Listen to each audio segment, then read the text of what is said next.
Ko smo rekli, ok. Zanimiv mi je... Zdravje. Akademija.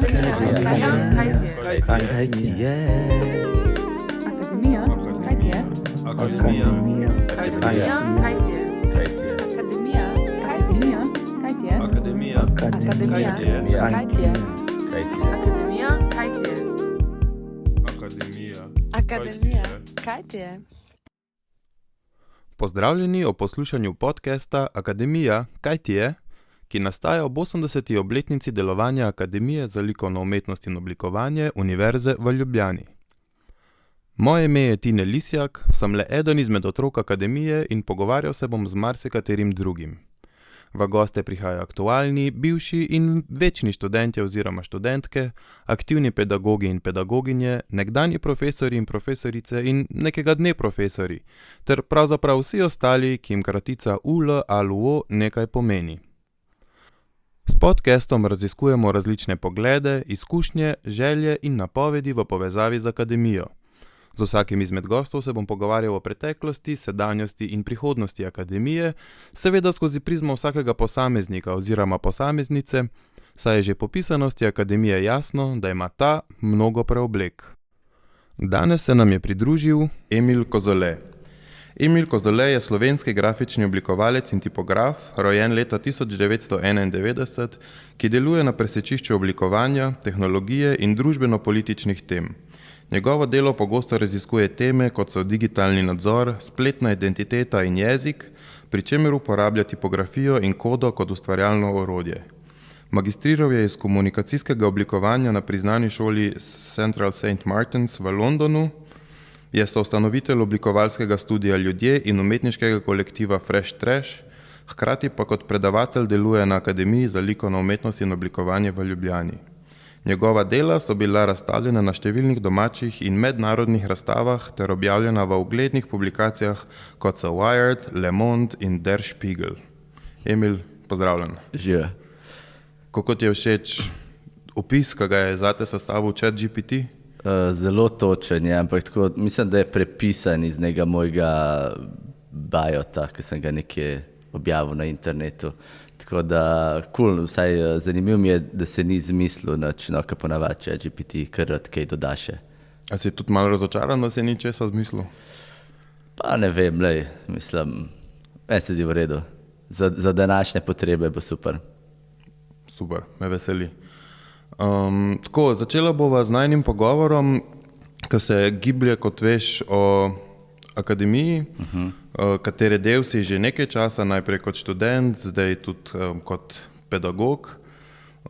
Zanima naju pa, kako se Akademija pravzaprav zapisuje v tvojih očeh, kako se je, kako se zdaj in kako se bo. Tako da mogoče bi začel s prvim vprašanjem, ki je zelo preprosto, in sicer, kdaj si prvič zvedel za Akademijo? To je bilo kar nekaj časa nazaj. Se pravi, po mojem nekje v sredini srednje šole. Veliko časa sem preživljal na računalniku, na internetu. Zelo sem rad malo nekaj hackal, malo nekaj sem oblikoval v Photoshopu in tako naprej. In potem sem zvedel nekje, da obstaja pač nek poklic, kjer lahko ta svoj neki prosti čas, ki sem ga prej namenil, dejansko realiziram v nek poklic in sem slišal, da obstaja študij oblikovanja, ki se izvaja na Akademiji za likovno umetnost in potem sem se malo začel zanimati za to, sem se začel pripravljati na sprejemce, pol na redu, prišel na Akademijo, ampak to je bilo se pravi tam 2010, ampak je bila tako Akademija precej drugačna, kot je danes. Jaz se spomnim, da prvoletnik Akademije nismo imeli niti še interneta na Dolenjki, tako da v bistvu nekako smo bili offline, kar je bilo kar zanimivo, glede na to, da sem študiral interaktivno oblikovanje, tako da smo mogli na suho interaktivno oblikovati. Ja, jaz se mi zdi, da je to kar ena od značilnosti, da je rada pomanjkljiva v nekih delih infrastrukture, kar je mogoče od začetka predstavlja neko težavo ali pa problem, mogoče pa skozi delovni proces se v bistvu pokaže lahko tudi kot nekaj konec koncev dobrodošlega. Ja, jaz mislim, da ne bi rad to preveč hvalil, zaradi tega, ker pač seveda mora akademija vlagati v svojo infrastrukturo, ampak hkrati se mi zdi pa, da to pomanjkanje infrastrukture včasih privede do neke večje iznajdljivosti pri študentih, zaradi tega, ker morajo z manj več narediti in se mi zdi, da to, da ima še vedno vso infrastrukturo na voljo, ne pripelje nujno do boljših rezultatov. To sem recimo videl, predvsem, ker sem bil potem na faksu v Londonu, ki izgleda, ne samo v primerjavi z akademijo, to izgleda, kot da si v NASA prišel, laboratorije za 3D print, za physical computing, sitotisk, tretje, pač vse je tako eno zraven drugega. Ampak hkrati se mi zdi, da ta neka neskončnost možnosti, a veš, ni pri določenih študentih, če ti nimaš nekega raziskovalnega pristopa in nekega interesa lastnega, veš, ti tudi to ne bo pomagalo. Ne? Ja, jasno. Ja, meni se tudi mogoče zdi, da je v bistvu to, da manjkanje infrastrukture sprejmemo kot dobro, sigurno neke vrste racionalizacija in sigurno stremimo po temu, da bi nam ne zmanjkalo, ampak ja. Ok, pa me pa zanima, v bistvu, zdaj sva, kako si izvedel in kako si prišel in zakaj si šel. Me pa še zanima, mogoče malo bolj specifično, kaj ti je takrat akademija pomenila, čistko semantično, kot kaj se ti je, veš, zapisala v glavo? Ne vem, jaz mislim, da akademija predvsem, kar mi je pomagala, je ključna zadeva, ki sem jo odnesel od akademije, so bili ljudje, ki sem jih spoznal na faksu. To je cela ta generacija od pač moji vrstniki, Dorijan Šiško, pa potem tudi, se pravi, malo starejša generacija, Nejc Prah, Klemen Ilovar in tako naprej. In ta neke povezave, ki smo jih takrat naredili. In se mi je zdelo to v bistvu, da nekako ljudje, s katerimi se obkrožaš in s katerimi sodeluješ, so nek ključ do razvoja in tudi uspeha, zaradi tega, ker se po eni strani se skozi malo primerjaš z njimi in te malo pušajo naprej, da se pač bolj razvijaš, po drugi strani imaš pa nek benchmark tudi za primerjavo, no, da veš, kaj je dobro, pa kaj ne. Ampak akademija se mi zdi, da tako tudi v nekak sedanjosti bi, kar mogoče pogrešam danes, no, to bi raj povedal, je to, koliko časa ljudje preživljajo na faksu. In se mi zdi, da smo mi v tistem času ful veliko časa preživljali na faksu, da se je ful dogajalo nekaj tega neformalnega povezovanja, nekih projektov, ki so pač se tako obštudijsko dogajali. Tako da jaz mislim, da poleg te čist formalne izobrazbe vidim ogromno vrednost v akademiji pri temu, da pač tako povezuje ljudi in jih v bistvu usmerja oziroma združuje. No. Super, hvala. Zdaj sva že premaknila proti sedanjosti oziroma sva v njej, pa bi tukaj se sam obrnil na tvoj komentar o tem, da ste včasih več časa preživeli na faksu izven obveznosti. Zakaj misliš, da danes hitreje bežimo domov? Ne vem, to je vprašanje za mlajše najbrž. Jaz mislim, tako tudi nočem biti nek ta starčiča, ki bo tle govoril, kako mladi več pa veš, neki ne delajo pravilno. Ampak samo tako, to je moja izkušnja, ki jo vidim, no, pri temu, da predavam na faksu, da tako pridejo, odidejo, tako ni, čeprav je v bistvu nekak študijski program je predviden tako, da imaš ti kontaktne ure s pedagogom, potem imaš pa še veliko individualnega dela. Ne vem, a to ni dosti jasno skomuniciran, ali pač, a veš tako, zakaj se ta prostor pa ta priložnost tega, da vse na faksu, čeprav nimamo zdaj najnovejših mašin pa 3D tiskalnikov, čeprav zdaj imamo celo, kar je hodo. A veš tako, jaz mislim, da to te ne omejuje pri temu, da ti izmenjuješ neke ideje, pa delaš neke projekte skupaj, pa testiraš neke stvari, pa malo eksperimentiraš, pa tako naprej. Ne? Okay, ampak sam si rekel, da si v bistvu v srednji šoli veliko časa preživel na računalniku za internetom in tako naprej in zdaj razmišljam, če so preprosto vsi te ljudje, ki so mogoče še par let za tabo, še toliko bolj upleteni v to internetno kolesje. In se mi zdi skozi to tudi malo večji individualizem in mogoče preprosto umanjka potreba potem, da bi za neko individualno delo ostali na faksu, ker tudi po feedback zares ne rabijo več direktno med ljudi, ampak ga lahko dobijo ali prek, ne vem, socialnih omrežij ali prek ChatGPT-ja ali mislim, skozi nek veliko bolj individualen output. Mislim, tle si ful enih vprašanj postavil, tako da bom probal jih mal dekodirati. Najprej se mi zdi, da v bistvu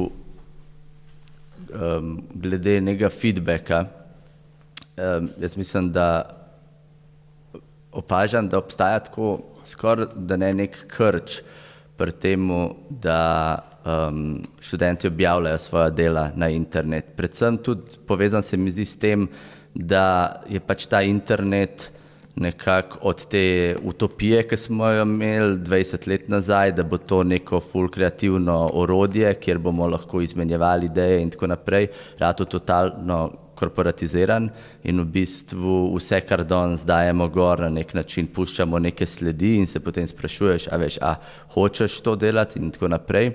Hkrati, in tudi danes sem prebral zjutraj eno raziskavo, da so delali v Angliji neko anketo in so vprašali študente, če se jim zdi internet cool ali ne, in je tako 50% ljudi rekel, mladih, da bi bilo bolje, da internet sploh ne bi obstajal.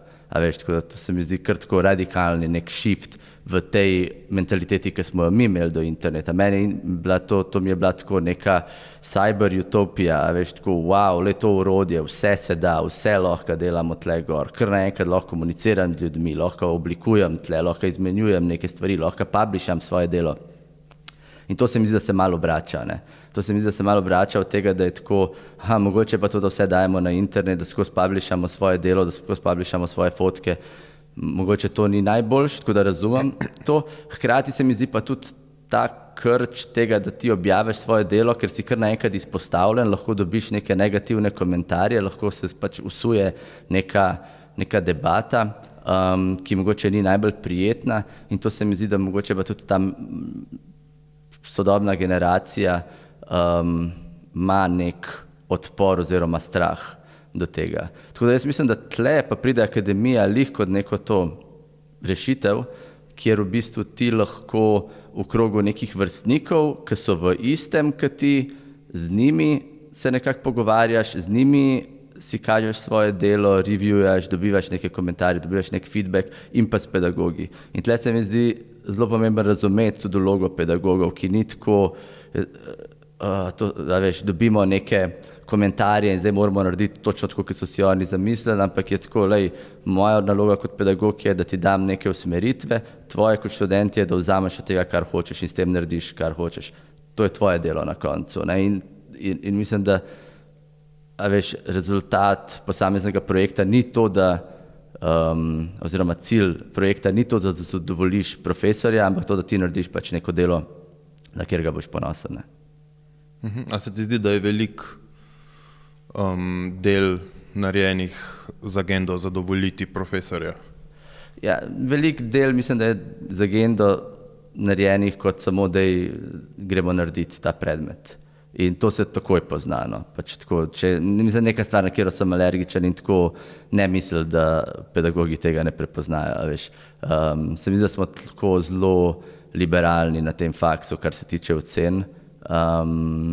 Tako da to je neka stvar, ki bi jo jaz malo spremenil. No. Okay. Na drugih faksih se moraš bistveno bolj potruditi, veš, za visoko oceno. Pogovarjala sva se torej o tem, kdaj si prvič izvedel v akademijo in kaj ti je takrat pomenila. Zdaj bi pa v bistvu to zadnje vprašanje preslikal samo še na sedanjost. Kaj ti akademija pomeni zdaj? Kako jo razumeš zdaj, ko si v drugi vlogi? Zanimivo vprašanje. Moram reči, da zelo redko razmišljam o tem, kaj mi akademija pomeni. Se mi zdi tako, da s časom pa z vsemi temi leti sodelovanja oziroma obiskovanja akademije mi je to ratalo kot neko tako naravno razmerje. Veš, tako, zdaj se pravi, sem 3 leta tukaj bil na dodiplomcu, potem zdaj pa že od 2016 delujem kot najprej nek zunanji sodelavc, potem kot docent. Tako da se mi zdi, da smo v nekem takem deep relationshipu z akademijo. Mislim, da akademija, tako kot sem prej omenil, ima neko tako zelo pomembno vlogo in mislim, da se to tudi nekako razširilo na celo univerzo. V nekem času, nekih teh političnih kriz, tako drsenja v neke avtokratske vlade po svetu, mislim, da je tle zelo velika naloga akademij in univerz, pač v bistvu krepiti nek ta razmišljujoč segment ljudi, ki je zmožen delati neke spremembe. In to se recimo vidi tudi v Ameriki, zdaj pač Trump se je najbolj spravil na univerze, na Harvard in tako naprej.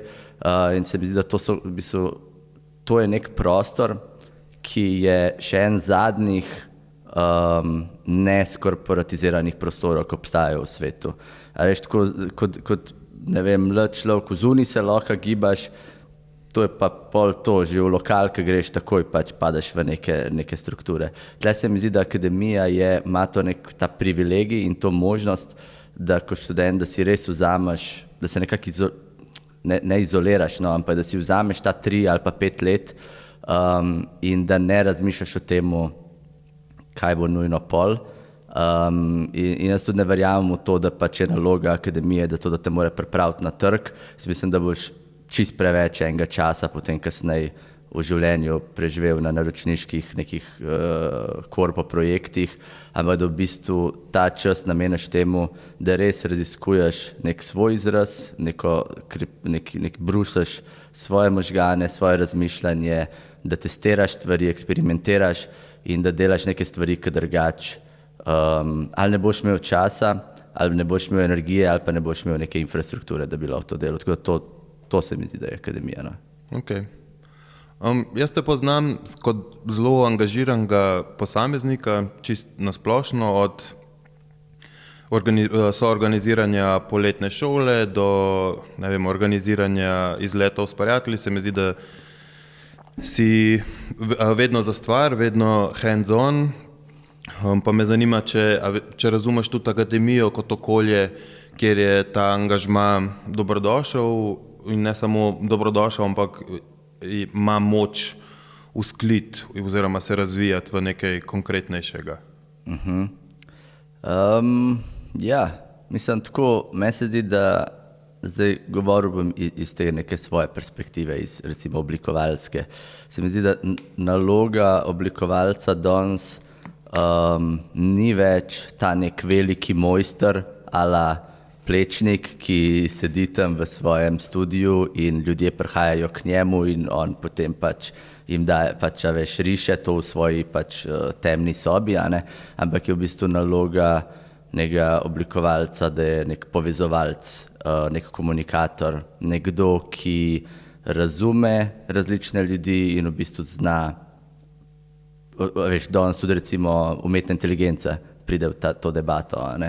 Nekdo, ki kurira, nekdo, ki pač se zna pogovarjati, zna predstavljati in zagovarjati svoje mnenje. In tle se mi zdi, da veš, tako, to je neko recimo, da utelešenje tega. In to se mi zdi, da na akademiji te soft skillsi, da so ful pomembni in da bi mogli mogoče malo več poudarka tudi temu posvetiti.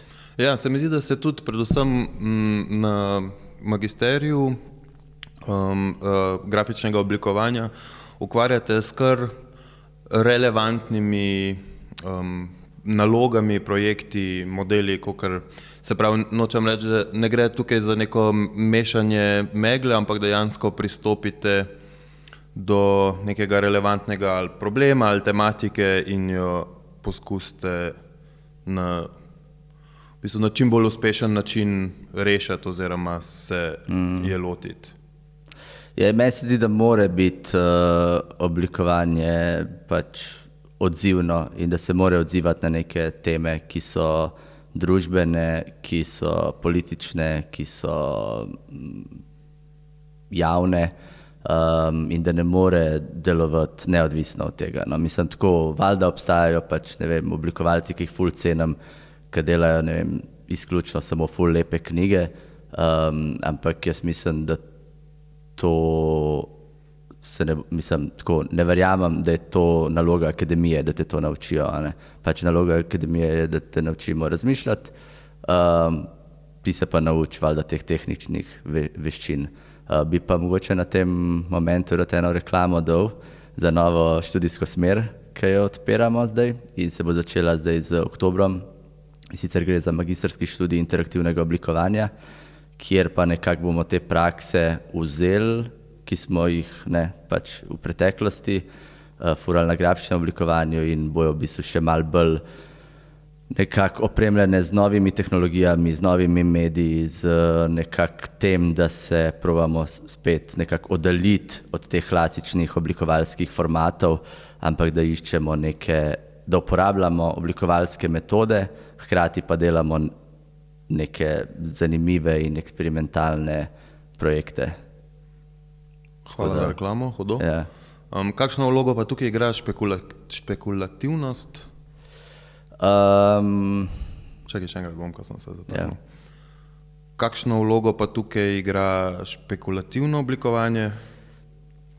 Jaz mislim, da ima eno zelo pomembno vlogo, predvsem zaradi tega, ker živimo v nekem času, ki zgleda, da ne obstajajo alternative. In toliko smo padali v to neko kolesje tega sistema, da vse te neke alternative 20. stoletja so nekako zbledele, hkrati pa nimamo novih. In to se mi zdi, da je tako ena od večjih problemov nasploh, ki jih imamo kot, neka recimo temu levo politično polje, ampak mislim pa tudi, da v bistvu, če se navežem nazaj na spekulativno oblikovanje, da omogoča nek razvoj nekih novih scenarijev v času, ko zgleda, da ni alternativ. In se mi zdi, da naloga spekulativnega oblikovanja danes je, da ne da si zamišlja samo nove distopične scenarije, kot je recimo Black Mirror in tako naprej. Mislim, da imamo tega dost v pač resničnem svetu, ampak predvsem, da si izmišlja nove utopije. Super. Ok, če pa špekulirava še malo naprej, kam vidiš akademijo iti? Kakšna je po tvoje vizija prihodnosti za akademijo? Vizija prihodnosti akademije? Mislim, dobro vprašanje. Ena stvar, ki jo opažam, je, da je neka tendenca vseh teh študijskih smeri, da grejo izven svojih formatov. Vidim, fotografi delajo neke kiparske izdelke, slikari delajo performance, oblikovalci delajo neke VR špekulacije in tako naprej. Kar se mi zdi, da je nekako neka naravna pot v resnici vsake smeri in tendenca, da gre izven svojih nekih okvirjev, svojega formata. Sploh zaradi tega, ker v neki točki prideš nekako do konca. Pač pridemo do konca platna, vse smo že narisali, ok, gremo gremo razrezati to platno. In to se mi zdi, da se dogaja in se v bistvu nekako sprašujem, če je delitev akademije na po nekih medijih še zmeri smiselna, še zmeri to fotografija, kiparstvo, grafično oblikovanje, ali bi bilo bolj smiselno nekako redefinirati to glede na neke metode, ki jih uporabljaš pri svojem delu. Pač obstajajo neke recimo oblikovalske metode, obstajajo neke fotografske metode, ki so med sabo različne, hkrati pa se recimo velike fotografske metode raziskovanja lahko povezujejo z nekimi umetniškimi praksami in tako naprej. Tudi razmišljam o tem, kako, a so to še zmeri prava organizacija. Druga stvar pa, ki vidim, je pa ta, kaj je usmeritev akademije, kakšne ljudi, kakšne diplomante, magistrante hočemo producirati. A je to nekdo, ki bo ful dober v svoji službi, pa bo ful dober pač se po nekih korporativnih strukturah prebil, ali je to nekdo, ki bo sedel na nekih sestankih z odločevalci, z predsednikom vlade in pač zagovarjal neke, sploh v nekem času, ker je ta pač referendum, ki se je zgodil, kjer kar naenkrat neka kultura umetnosti, kulture v družbi tako precej je potisnjena navzdol, ne, razvijati neke ljudi, ki so sposobni ne samo predstavljati svoje delo, ampak predstavljati tudi nekako kulturo in umetnost nasploh v družbi in njihov pomen, ki ga ima, hkrati pa čez to producirati tudi neke družbene spremembe, pozitivne družbene spremembe. Mogoče bi bilo čisto fajn, če bi imeli kar v vseh plasteh neko reprezentacijo, tako in drugačno. To bi bilo super, ne. Hočem se mogoče vrniti še na prvi del tvojega odgovora, ko si govoril malo o tej reorganizaciji, recimo. A poznaš že kakšen konkreten primer, kakšne šole, kjer se ne deli mogoče kurikulum strogo po mediju, ampak je ta meja malo bolj zabrisana?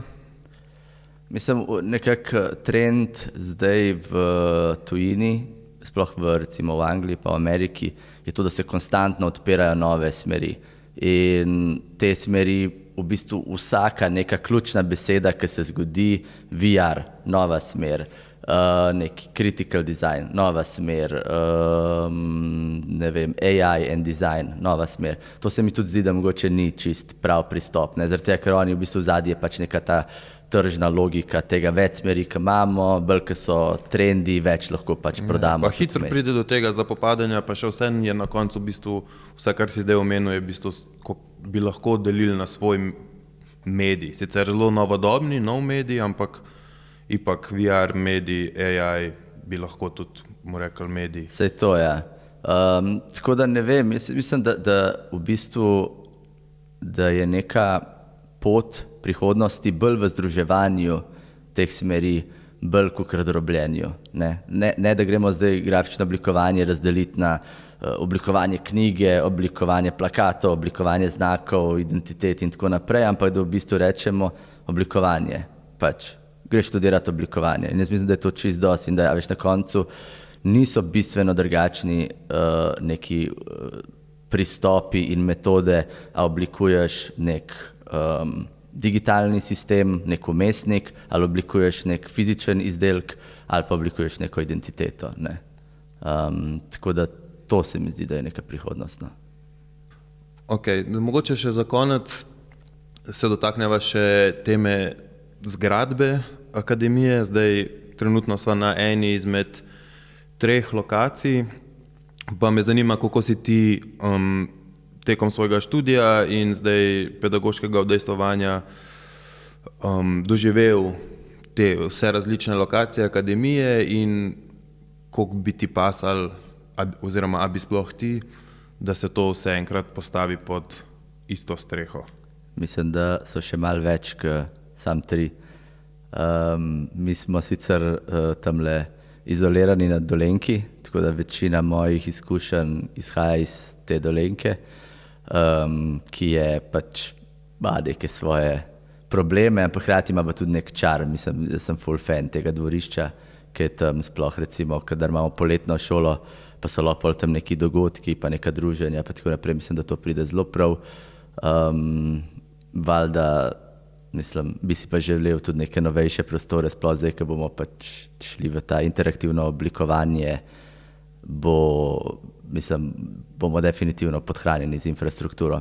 Ampak meni se zdi, mislim, kot prvo itak ful pomemben, da so na kupu vse te študijske smeri, zaradi tega, da se ljudje povezujejo, da se študenti med sabo družijo, da se spoznajo, da zrastejo tukaj neka prijateljstva, bodoča sodelovanja, izmenjava nekih idej in tako, jaz mislim, da pač to, kar sem prej omenil, ne, pač prihodnost je v sodelovanju, v povezovanju, ne v drobljenju, pa da gremo, a veš, mi smo v točno svoji učilnici, vi ste v tej učilnici, nikoli se ne srečamo, ne, ampak kako v bistvu tudi oblikovati neke prostore in študijski program, da so ljudje med sabo povezani. In jaz mislim, da ne gre samo za povezavo znotraj akademije med različnimi smeri, ampak tudi za povezavo z različnimi članicami univerze. Ne. Se pravi sodelovanje Ne vem, z družboslovci, z naravoslovci in se mi zdi, da tam se začnejo potem razvijati tako neke ful zanimive zadeve. Mi recimo delamo na par projektov, no, en projekt tak je Proglas, ki ga delamo z študenti filozofske fakultete in gre zdaj že mislim, da ne vem, 8. leto to razvijamo in gre za ful dobre rezultate, ki pridejo iz tega, da skupaj daš enega filozofa pa enega oblikovalca, ker naenkrat pač te debate ratajo ful zanimive, izdelki so super, tako da tle vidim nek potencial oziroma neko to naslednjo točko tega, da interdisciplinarnost ne razumemo samo kot, zdaj smo pa dali oblikovalca pa fotografa skupaj, pa bosta nekaj naredila, ne? Ampak to, da dejansko gremo potem tudi ven iz svoje akademije. In tle mi je malo žal, ne, ta ideja tega nekega univerza kampusa, da se nikoli ni realizirala, ali bi bilo to v centru, ali bi bilo to za Bežigradom, ali pa tam na Brdu, pač kjerkoli, da bi bilo, ne, ampak da bi pač bile na kupu te članice, da je to povezovanje nekako hitrejše. Hkrati pa vse, se Ljubljana je majhna, se hitro prideš. To se mi zdi, da je lahko Ljubljana, je toliko mala, da je sama sebi en velik kampus, kar pa ima tudi svoj čar. Univerzitetno mesto, ne. Tako je. Ne, super relevanten se mi zdi ta buzzword, interdisciplinarnost. Tudi opažam jaz tekom svojega študija, da se je vedno več ljudi tega lotili in da je bilo to tudi vedno boljše sprejeto. Nihče ni, zelo redko se je zgodilo, da bi kdo hotel kakšno tako misel ali pa projekt ustaviti preprosto iz tega razloga, da pa preveč se s čemarkoli drugim združuje. Se mi zdi, da moramo res tega čim več omogočati. Če si preveč v neki svoji strukturi zaprt, neki, ne vem, recimo, če se družiš samo z oblikovalci, kar naenkrat začneš razmišljati to, kar je neko tako prevladujoče mnenje in začneš se ukvarjati s temi nekimi detajli, ki so pomembni oblikovalcem. In zaradi tega se mi zdi ful dobro iti ven iz tega in slišati neko drugo perspektivo, ki ti da, neko širino in neko drugačno razumevanje pač tega projekta. No, to, da se ne zapičimo preveč v neke detajle, ampak malo lahko pogledamo tudi neko širšo sliko. Emil Kozele, najlepša hvala za tale jutranji pogovor. Srečno z novo smerjo, predvsem pa eno zelo prijetno poletje z mlado družino. Tudi tebi. Hvala lepa. Akademija, kaj ti je? Akademija, kaj ti je? Kaj ti je? Akademija, kaj ti je? Akademija, kaj ti je? Akademija, kaj ti je?